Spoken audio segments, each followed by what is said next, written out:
Roland, and we are together with Pastor Grace from Uganda. And Pastor Grace, we had spent a few days in Belgium now, but you're from Uganda. Can you tell us a little bit about your story? What you flew in from Uganda to Belgium, but what are you doing in Uganda? Yeah, first of all, I want to honor, thank you so much for honoring me and your family and this business for hosting me into that beautiful country, Belgium. Come from Uganda, East Africa. We are on the equator, as you know. Mm-hmm. So I came and it's so much I've seen in this country and so beautiful. What we are doing in Uganda, our vision is to see that every child, every girl, every boy has get a chance for education, free education.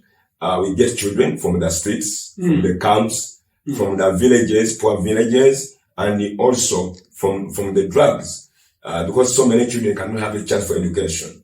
So our vision is to make sure that at least every child can get free education to achieve their own dreams. And the girl child is number one because our ratio is 2 to 3. Every 5 children we have, 3 must be girls, because you empower a girl, you have empowered the family, you empower the community. Okay. Yes. So what you say is, this is good. So if you empower the girls, you empower the family, and when you empower the family, you empower the whole country. Yes. Yeah. Well, okay. So, but you said, okay, we have kids from camps, and what kind of camps are that? These are refugee camps. We call them IDP, internally displaced people, because we are surrounded with some countries that have war right now, like Congo, like Southern Sudan. So many parents die on their way, and children go into the camps. And then other children are orphans, because there are some family fathers who die of HIV/AIDS. Then others are abandoned. So because nobody cares, we come out with the love of Christ to start they can come into the school and have free education. Mm-hmm. So you're offering free education. Free education, free feeding, free accommodation, free medical services, free counseling. Now, the vision is we get a child from kindergarten. We have a kindergarten, a primary, a secondary. Last year, God bless us, we have a high school. So from the high school, the student from us, we take him to the university with a course, with a profession that of his dream or her dream. Now, after completing the university, we want them to be reintegrated into the families, into the communities as job creators. Wow. Yeah. So you have your young child. From what age you're starting? From 1 year. From 1 year? Yes. So you're starting from 1 year, and you bring them up to an adult with an adult. So from children to youth to adult. So we have children, we have youth, and we also adult, because after reintegrate them into the community, we again follow them up. Why do we follow them up? To make sure that they are successful in life, to achieve their dreams, so that they don't go to America, they don't go to Europe. So because we want to develop our country, Uganda. We believe with the good leaders we are raising, we can make Uganda the most beautiful country without going anywhere.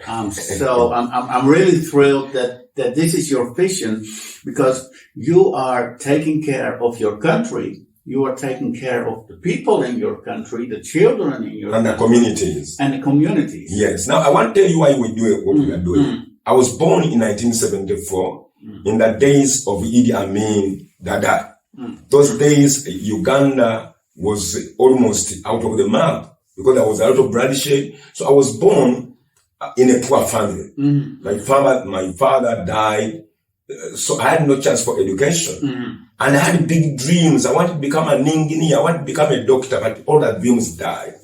I became a bad boy. Life became so tough. My mother is a poor woman in the village. So I could not achieve my dreams.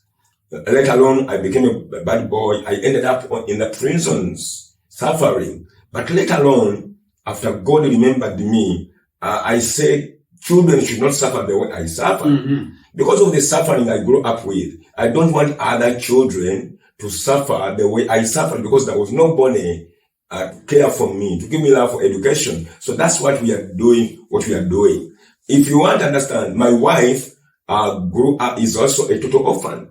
Her father and mother died of HIV/AIDS, and she was rejected into the streets. So my wife also is a street woman, was a street girl. So she's a widow. Mm-hmm. Now, life becomes so tough. So she says, why should girls suffer the way she suffered? So we teamed up a suffered man with a suffered woman to so that other children can have better education. And that's why we are so honored to meet with you and connect with you and the other people around the world. You know, it's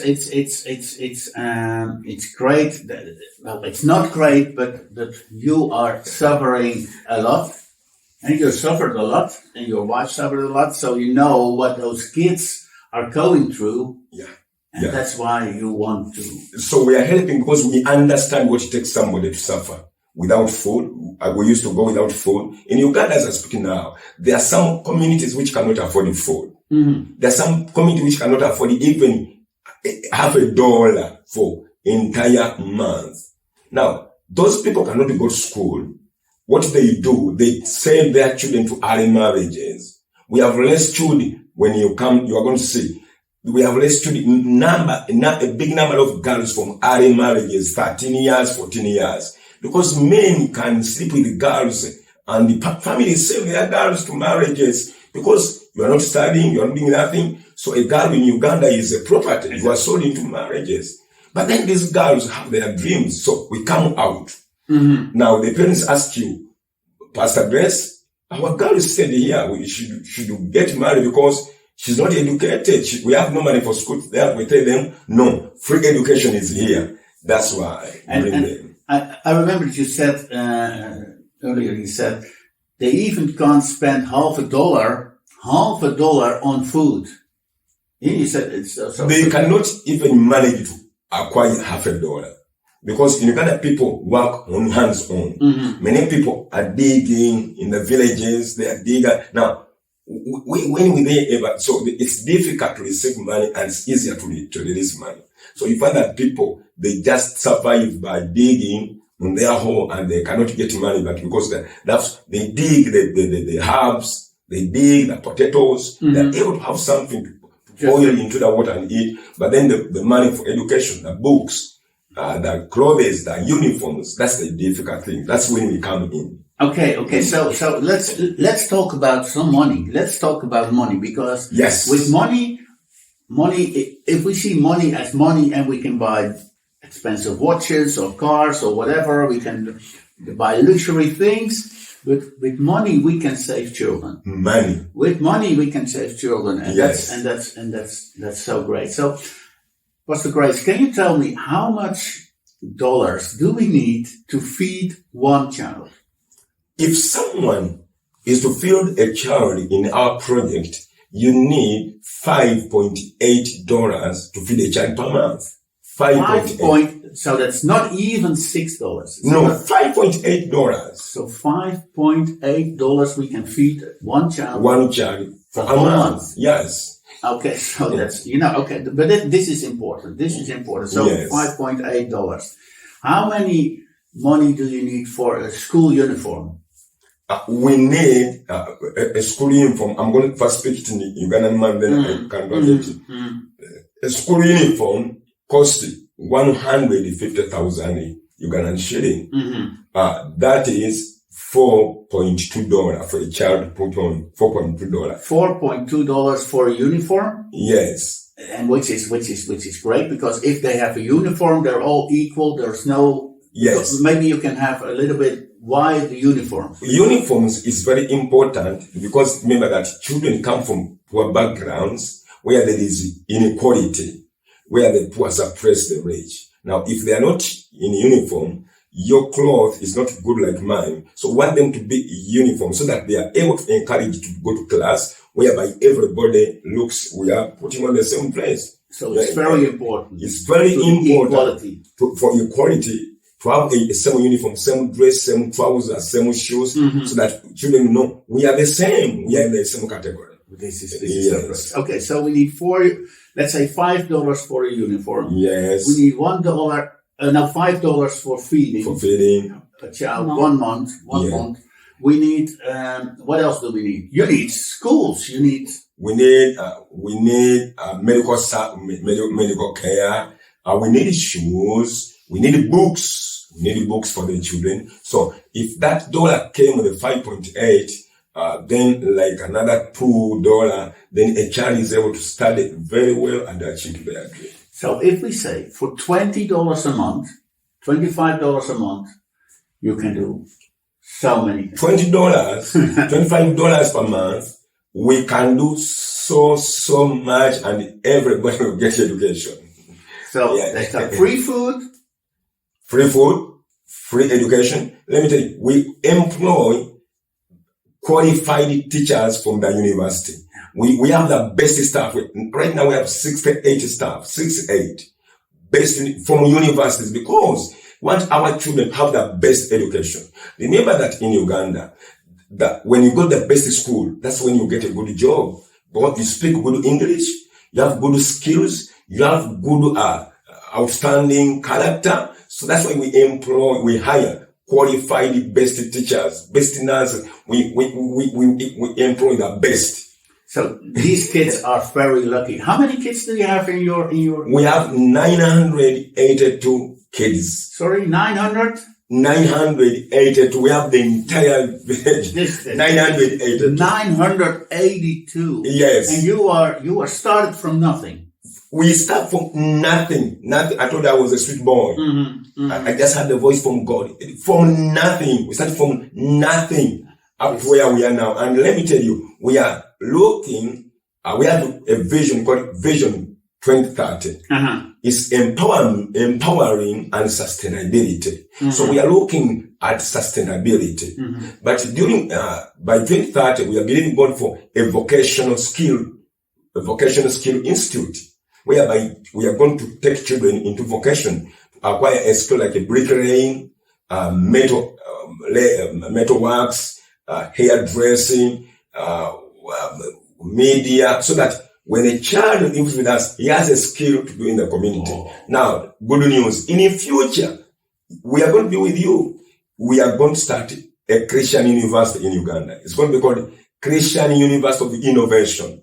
Because we believe some children can innovate things. So it's going to be a Christian University of Innovation. So that's why you told me to talk about money. Everything will be needed in money. It's so good. So, of course, we don't need the hairdressers. No. We don't need them because we don't have hair. But if those children want to be hairdressers, if they want to be nurses, you are giving them the possibility to study for that. To study for that and to create jobs.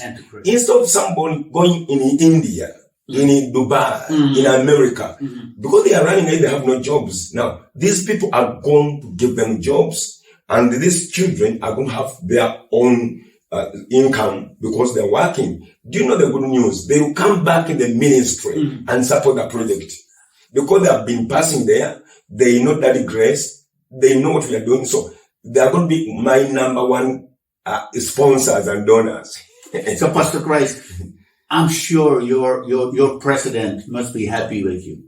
The president is very happy. The local authorities are very happy because our president is big heart. He wants the youth to be well. He's looking at how do the youth get jobs. And when he sees what we are doing, in fact, I have even some appointment to meet the president very soon because he has heard how many youth we employ and how many youth get from the streets. So it's an idea that came from above. It's so good. So I want to tell to the camera. So if we can raise $10, $20 for a kid, we can feed them, we can skill them, we can give them accommodation, and we build up a new country.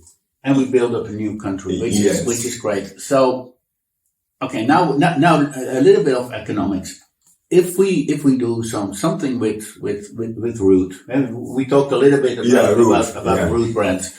If we do something with the root brands, and if people are working on their own health, they can also support the children. They can also support the community. Yes.